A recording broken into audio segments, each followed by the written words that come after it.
નમસ્કાર ગુજરાત મિત્રો, સ્વાગત છે તમારું આજના તાજા સમાચારોમાં। તો મિત્રો આજે આપણે આજના આ વિડીયોમાં આજના 6 મોટા સમાચાર વિશે મિત્રો આ વિડીયોમાં વાત કરશું। તો જે પણ મિત્રો આપણી આ ચેનલની અંદર નવા આવ્યા છે તે મિત્રોને ખાસ વિનંતી કરીશ કે ચેનલને સબસ્ક્રાઈબ કરી લેજો, જેથી કરીને મિત્રો તમને દરરોજ કામના અને ખેડૂત સમાચાર આપણી આ ચેનલ થકી જોવા મળ્યા રહે। તો મિત્રો આજની પહેલી ખબરની વાત કરીએ તો આંગણવાડીની બહેનો માટે મિત્રો સારા સમાચાર સામે આવ્યા છે। આંગણવાડીની બહેનો કર્મચારી જ ગણાશે તેવો સુપ્રીમ કોર્ટે નિર્ણય લીધો છે।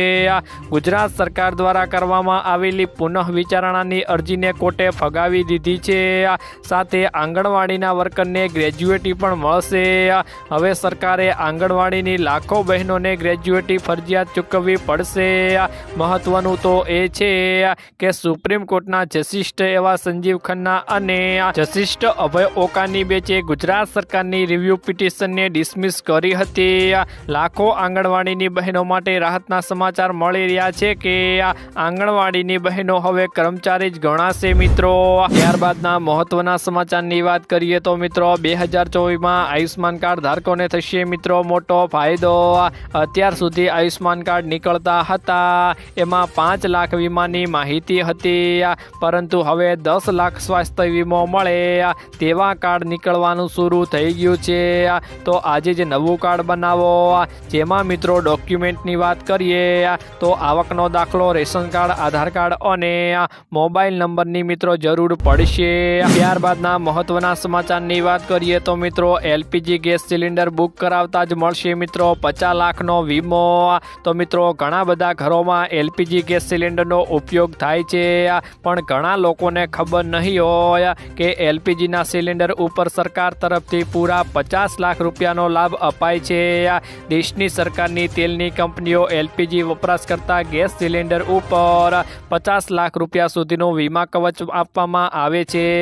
વપરાશકર્તાઓને જેમ કે બાટલો નોંધાવે છે તે સાથે તેના પરિવારને આ ઇન્સ્યોરન્સ મળી જાય છે। અને ખાસ વાત તો એ છે કે આ ઇન્સ્યોરન્સ માટે વપરાશકર્તાના ગજવામાંથી 1 રૂપિયાનો પણ ખર્ચો નહીં થાય મિત્રો। ઉલ્લેખનીય છે કે મિત્રો એલપીજી ઘણો જ્વલનશીલ હોય છે અને તેના કારણે દુર્ઘટનાઓનું જોખમ પણ રહે છે। ઘણીવાર બાટલો ફાટવાના કિસ્સા બનતા રહે છે। આવી ઘટનાઓના ભોગ બનનારને મદદરૂપ સરકાર તરફથી આ વીમા કવચ અપાય છે। ગેસ સિલિન્ડર ફાટવા જેવા બનાવમાં થયેલા નુકસાનની ભરપાઈ કરવાનો અધિકાર વપરાશકર્તા પાસે હોય છે। કોઈ પણ વપરાશકર્તા પોતાના પરિવાર માટે પેટ્રોલિયમ કંપની પાસે 10 લાખ રૂપિયા સુધીની ક્લેમ કરીને લઈ શકે છે મિત્રો। ત્યારબાદના મહત્વના સમાચારની વાત કરીએ તો મિત્રો 16મો હપ્તો ક્યારે આવશે? 15મા હપ્તાનો લાભ મળ્યા બાદ દેશભરના કરોડો ખેડૂતો હવે પ્રધાનમંત્રી કિસાન સન્માન નિધિ યોજનાના 16મા હપ્તાની રાહ જોઈ રહ્યા છે। આવી સ્થિતિમાં ઘણા ખેડૂતો પૂછી રહ્યા છે કે સરકારના પીએમ કિસાન સન્માન નિધિ યોજનાનો 16મો હપ્તો ક્યારે મોકલી શકે છે। મીડિયા અને રિપોર્ટ્સ અનુસાર મિત્રો સરકાર પીએમ કિસાન સન્માન નિધિ યોજનાનો 16મો હપ્તો આવતા વર્ષે એટલે કે મિત્રો ફેબ્રુઆરી અથવા માર્ચ 2024માં ટ્રાન્સફર કરી શકે છે। નોંધનીય છે કે સરકારે આ અંગે કોઈ સત્તાવાર જાહેરાત કરી નથી મિત્રો। ત્યારબાદના મહત્વના સમાચારની વાત કરીએ તો મિત્રો 7 જિલ્લામાંથી પસાર થશે કોંગ્રેસની ભારત જોડો ન્યાય યાત્રા। આ વર્ષે ફરી રાહુલ ગાંધી દેશના પ્રવાસ કરવાના છે, જેમાં તેઓને ભારત જોડો ન્યાય યાત્રા કુલ 6713 કિમીની હશે મિત્રો।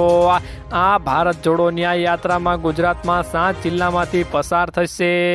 દરમિયાન મિત્રો રાહુલ ગાંધી ગુજરાતમાં 445 કિમીની ભારત જોડો ન્યાય યાત્રા કરશે મિત્રો। ગુજરાતમાં આ યાત્રા રહેશે। યાત્રામાં 100 લોકસભા બેઠકો સમાવી લેવામાં આવશે મિત્રો। આ યાત્રા 14 જાન્યુઆરીએ શરૂ થશે, જે 20 માર્ચ સુધી ચાલશે મિત્રો। ત્યારબાદના મહત્વના સમાચારની વાત કરીએ તો મિત્રો ગુજરાતના યાત્રા યાત્રાધામ માટે હેલિકોપ્ટરની સેવા શરૂ કરવામાં આવી। અમદાવાદથી કોઈપણ યાત્રાધામ જવા માટે હેલિકોપ્ટરની સેવા શરૂ કરવામાં આવી છે। હવે અમદાવાદથી કોઈપણ યાત્રાધામ પહોંચવું હોય તો ખૂબ જ ઝડપી શક્ય બનશે। 27 ડિસેમ્બરના રોજ ભૂપેન્દ્ર પટેલના હસ્તે આ સેવાનો પ્રારંભ કરવામાં આવ્યો છે। હેલિકોપ્ટરની સેવા માણવા માટે તેની ટિકિટ ઓનલાઈન બુક કરાવવી પડશે। તમે www.aerotransની વેબસાઇટ પર જઈને ટિકિટ બુક કરાવી શકો છો। હેલિકોપ્ટર તમને અમદાવાદના રિવરફ્રન્ટ પર બનાવવામાં આવેલા એરોટ્રાન્સ પરથી મળી જશે મિત્રો। તો મિત્રો આજના આ વિડીયોમાં આટલું જ હતું। મળીશું એક નવા વિડીયોની સાથે। ત્યાં સુધી મિત્રો વિડીયોને એક લાઈક કરી ચેનલને જરૂરથી સબસ્ક્રાઈબ કરી લેજો।